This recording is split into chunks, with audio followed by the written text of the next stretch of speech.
உள்ளுக்குள்ள எடப்பாடி பழனிசாமி அவர்கள் பேசின விஷயங்களுக்கு பதிலடியாக வெளியில வந்து எஸ்பி வேலுமணி தரப்பு அதுல சிவி சண்முகம் அவர்கள் நிறைய பாயிண்ட்ஸை முன் வச்சிருக்கிறாரு அண்ட் நிறைய தகவல்களையும் வெளியில போட்டு உடைச்சிருக்கிறார். அதெல்லாம் என்னன்னு நம்ம இப்போ அதில் பார்க்க வேண்டியிருக்கு. தொண்டர்களையும் நிர்வாகிகளும் அரவணைத்து செல்ல வேண்டும், தட்டி கொடுத்து செல்ல வேண்டும், பாசத்தோடு செல்ல வேண்டும். ஆனால் இங்க என்ன சொல்லப்படுகிறது?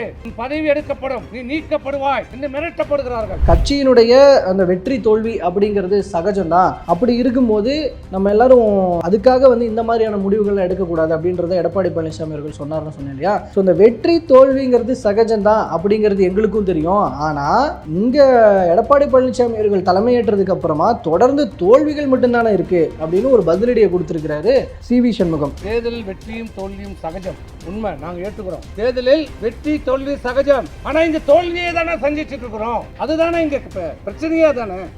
2024 நாடாளுமன்ற தேர்தல் வந்தப்போ கூட எல்லாரும் சொன்னோம், கட்சியிலிருந்து பிரிஞ்சு போனவங்களெல்லாம் ஒன்று சேர்க்கலாம் அப்படின்னு சொன்னோம். ஓபிஎஸ் ஆக இருக்கட்டும், டிடிவி, சசிகலா, இவங்கள மாதிரியான ஆட்களாக இருக்கட்டும், பர்டிகுலர்லி ஓபிஎஸ். ஸோ அவங்களாமே வந்து கட்சியில் சேர்த்துக்கலாம் நம்ம எவ்வளவோ சொல்லியிருந்தோம். ஆனால் அப்போல்லாம் வந்து அதை கேட்கவே இல்லை அவரு. ஆனால் இப்போ வந்து எல்லாரையும் ஒன்று சேர்த்துக்கிறேன், தாய் உள்ளத்தோடு அரவணைக்கிறேன் அப்படிங்கிற மாதிரியான விஷயங்களை எடப்பாடி பழனிசாமி அவர்கள் சொல்கிறாரு. அப்போ அவரோட பதவியை காப்பாற்றிக்கணும்னா அவர் என்ன வேணாலும் செய்வாரா? இன்றைக்கு தனக்கு தன்னுடைய பொறுப்புக்கு பாதிப்பு வருகிறது என்ற உடனே அவர்கள் செய்தவர்கள் திருந்தி வந்தால் நாங்கள் ஏற்றுக்கொள்வோம் என்று சொல்லுகிறார். ஏன் கடந்த காலத்திலே செய்திருந்தால், இருந்தவர்களை இணைத்திருந்தால் இந்த நிலைமை ஏன் அனைத்து இந்திய அண்ணா திராவிட முன்னேற்ற கழகத்துக்கு என்று ஏற்பட்டிருக்கும்? டிவிகேல இருந்து யாரும் கூட்டணிக்கு பேச வரல, இல்ல நாங்களும் யாரும் பேசல இப்படின்னு வந்து எடப்பாடி பழனிசாமி அவர்கள் சொல்லலாம். ஆனா அது போய் உள்ளுக்குள்ள பேச்சுவார்த்தைகள் அப்படின்றது நடந்துச்சு. பேச்சுவார்த்தை நடத்த வந்தவங்களை அவமதிச்ச மாதிரிலாம் அவர் நடந்துகிட்டாரு, பெருசா கன்சிடர் பண்ணல. இந்த மாதிரியான விஷயங்கள் தான் உள்ளுக்குள்ள நடந்துச்சு. சோ இந்த விஷயத்துல எடப்பாடி பழனிசாமி அவர்கள் சொல்றது போய். தமிழக வெற்றி கழகத்தின் சார்பாகவும் கூட்டணி வைப்பதற்கு நம்மோடு பேச்சு நடத்தினார்கள். இன்று அவர் இல்லை என்று மறுக்கலாம், ஆனால் நிதர்சனமான உண்மை அதுதான். கூட்டணி பேச வந்தவர்களை உதாசீனப்படுத்தினார். தேமுதிக பத்தி சொல்லும் பொழுது 0.5% வாக்கு வங்கி வச்சிருக்கிற கட்சி, 0.5% கட்சி அப்படின்லாம் சொல்லி ரொம்ப அசிங்கப்படுத்தினாரு. அசிங்கப்படுத்தி தேமுதிக அவங்களாக வெளியேறல, இவரா வெளியேற செஞ்சாரு அப்படிங்கிற மாதிரியான குற்றச்சாட்டுகள் எல்லாம் முன் வச்சிருக்கிறார். தேசிய முற்போக்கு திராவிட கழகத்தையும் சேர்ப்பதற்கு அவருக்கு மனமில்லை. அதை 0.5% கட்சி என்று சொன்னார். இப்படி சொன்னால் இந்த கட்சி ஏற்றுக்கொள்ளும். அவர்களையும் வலுக்கட்டாயமாக இந்த கூட்டணியிலிருந்து வெளியேற்றப்பட்டார்கள். வேலை வேண்டுமா? ப்ளூ ஓஷன் இருக்கிறது. 10th 12th டிப்ளமோ டிகிரி படித்தவர்களுக்கு உணவு, தங்குமிடம், இஎஸ்ஐ, பிஎஃப் இன்சூரன்ஸ் உள்ளிட்ட சலுகைகளுடன் அனுபவத்திற்கேற்ற நல்ல சம்பளம் 15,000 முதல் 30,000 வரை. பெண்களுக்கு முன்னுரிமை. 2,000க்கும் மேற்பட்ட வேலை வாய்ப்புகள் உள்ளன. இப்போதே தொடர்பு கொள்ளுங்கள். Blue ocean. தமிழர்கள் அனைவருக்கும் அன்பு வணக்கம். இன்னைக்கு முக்கியமான ஒரு அரசியல் நிகழ்வாக அதிமுகவில் வந்து மாவட்ட செயலாளர்கள் கூட்டம் அப்படிங்கிறது எடப்பாடி பழனிசாமி அவர்கள் தலைமையில் நடந்திருக்கு. நம்ம நேற்றே வந்து சில விஷயங்கள் நடந்ததை பற்றிலாம் பேசியிருந்தோம்.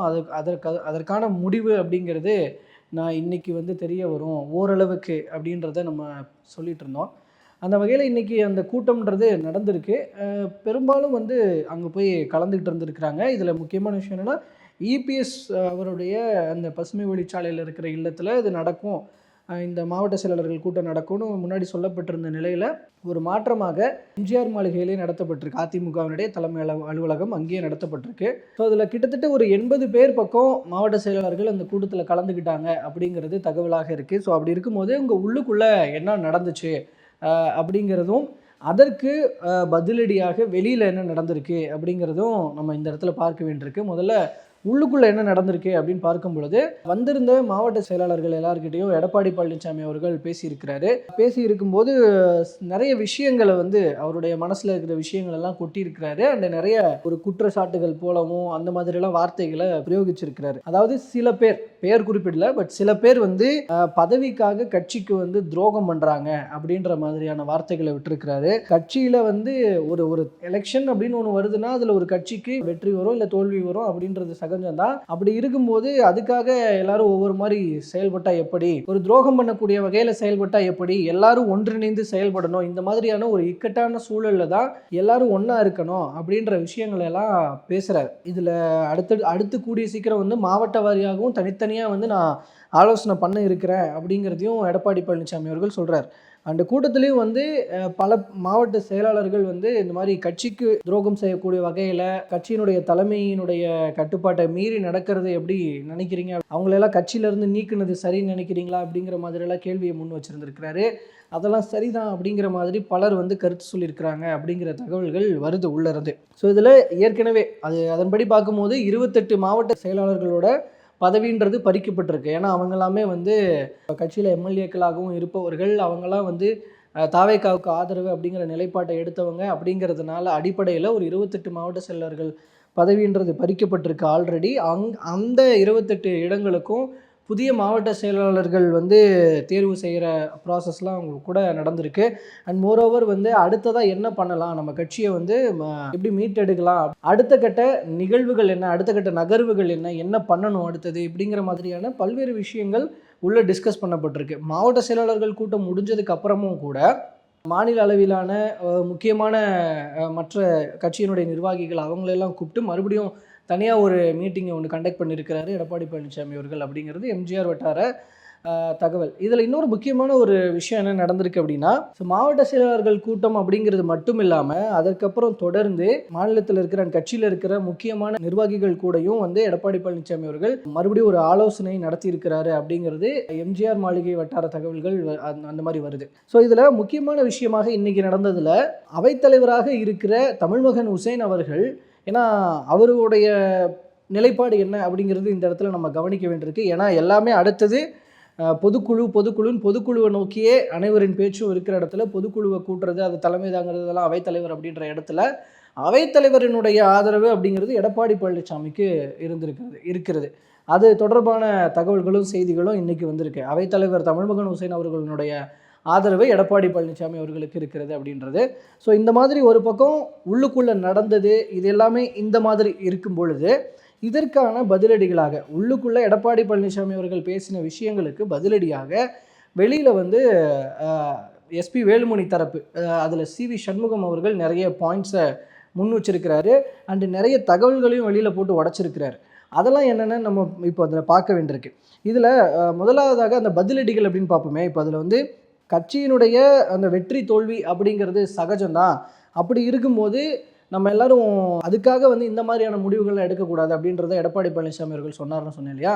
ஸோ இந்த வெற்றி தோல்விங்கிறது சகஜம்தான் அப்படிங்கிறது எங்களுக்கும் தெரியும். ஆனால் இங்கே எடப்பாடி பழனிசாமி அவர்கள் தலைமையேற்றதுக்கு அப்புறமா தொடர்ந்து தோல்விகள் மட்டும்தானே இருக்குது அப்படின்னு ஒரு பதிலடியை கொடுத்துருக்கிறாரு சிவி சண்முகம். அண்ட் மோரோவர் வந்து அதாவது அதில் எஸ்பெஷலி சொல்கிற 2019 தொடர் தோல்வி, அது மட்டும் இல்லாமல் வாக்கு வங்கியும் சரிஞ்சிருக்கு அப்படிங்கிற விஷயத்த மேற்கோள் காட்டுறாரு. அப்புறம் இன்னொரு விஷயம், இப்போ கட்சியில் இப்போ எல்லோரும் வந்து ஒன்றா வாங்க பேசிக்கலாம் அப்படிங்கிறாரு எடப்பாடி பழனிசாமி அவர்கள். எல்லோரும் வாங்க பேசி நம்ம உள்ளுக்குள்ளேயே பிரச்சனைகளை முடிச்சுக்கலாம் அப்படின்னு சொல்லி எடப்பாடி பழனிசாமி அவர்கள் சொல்கிறாரு, தூது விடுறாரு. இப்போ இதே விஷயம் இப்போ அவரோட தலைமை பண்பு, அவரோட அந்த அந்த பதவியை காப்பாற்றிக்கணும் அப்படிங்கிறதுக்காக அவர் இப்போ வந்து எல்லாரும் ஒன்றா உட்காந்து பேசி எல்லாம் ஒன்றா முடிவு பண்ணிக்கலாம் அப்படின்னு சொல்கிறாரு. இந்த மாதிரியான ஒரு முடிவை அவர் ஏன் முன்னையே எடுக்கலை, தேர்தலுக்கு முன்னையே ஏன் எடுக்கலை? 2024 நாடாளுமன்ற தேர்தல் வந்தப்போ கூட எல்லாரும் சொன்னோம், கட்சியிலேருந்து பிரிஞ்சு போனவங்களெல்லாம் ஒன்று சேர்க்கலாம் அப்படின்னு சொன்னோம். ஓபிஎஸ்ஸாக இருக்கட்டும், டிடிவி, சசிகலா, இவங்கள மாதிரியான ஆட்களாக இருக்கட்டும், பர்டிகுலர்லி ஓபிஎஸ். ஸோ அவங்களாமே வந்து கட்சியில் சேர்த்துக்கலாம் நம்ம எவ்வளவோ சொல்லியிருந்தோம். ஆனால் அப்போல்லாம் வந்து அதை கேட்கவே இல்லை அவர். ஆனால் இப்போ வந்து எல்லாரையும் ஒன்று சேர்த்துக்கிறேன், தாய் உள்ளத்தோடு அரவணைக்கிறேன் அப்படிங்கிற மாதிரியான விஷயங்களை எடப்பாடி பழனிசாமி அவர்கள் சொல்கிறாரு. அப்போ அவரோட பதவியை காப்பாற்றிக்கணுன்னா அவர் என்ன வேணாலும் செய்வாரா, அவர் இறங்கி வந்துடுவாரா, அப்போ நம்ம சொல்லும் போது அதை கேட்க மாட்டாரான்ற மாதிரியான கேள்விகளை ரொம்ப காட்டமாகவும் கடுமையாகவும் சிவி சண்முகம் அவர்கள் முன்வைக்கிறார். ஏன்னா அது எந்த பாயிண்ட்லேருந்து அவர் வைக்கிறார்னா, அப்படி ஒரு வேளை முன்னையே வந்து எல்லாத்தையும் சேர்த்துருந்தோம் அப்படின்னா நம்மளுக்கு இந்த தேர்தலில் வெற்றின்றது கிடச்சிருக்கும். இப்போ எடப்பாடி பழனிசாமி அவர்களே கூட இப்போ முதல்வராக இருந்திருக்கலாம்.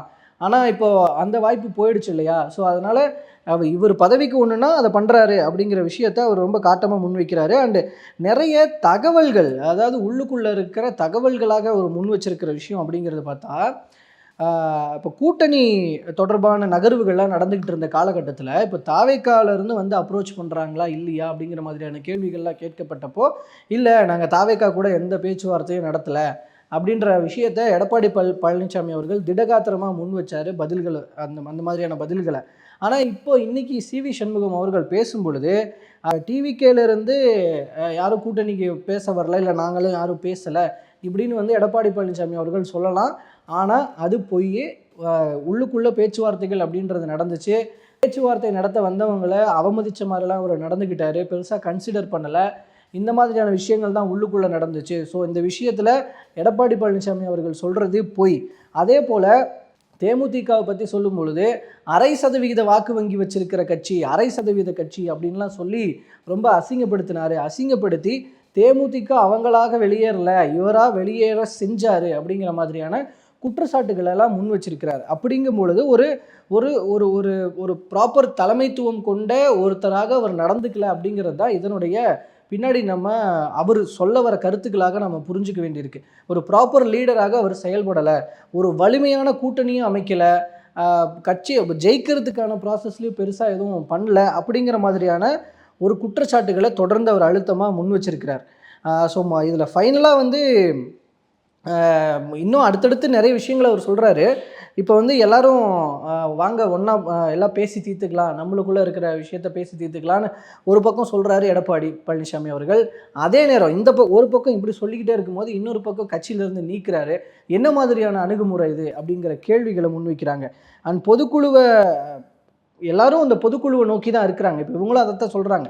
நாங்கள் வந்து எங்களுக்கு எடப்பாடி பழனிசாமி அவர்கள் பயப்படலாம் வேண்டாம், அவரே பொதுச் செயலாளர் இருந்துட்டு போட்டோம், அதனால் இபிஎஸ் நீங்கள் வந்து பயப்படலாம் தேவையில்லை, பயப்படாதீங்க, உங்களோட பொதுச் செயலாளர் பதவிக்கெலாம் எந்த ஆபத்தும் வராது, நீங்கள் பொதுக்குழுவை கூட்டுங்க, பொதுக்குழுவை என்ன முடிவெடுக்குதோ அதை நாங்கள் அக்செப்ட் பண்ணிக்கிறோம் அப்படின்னு.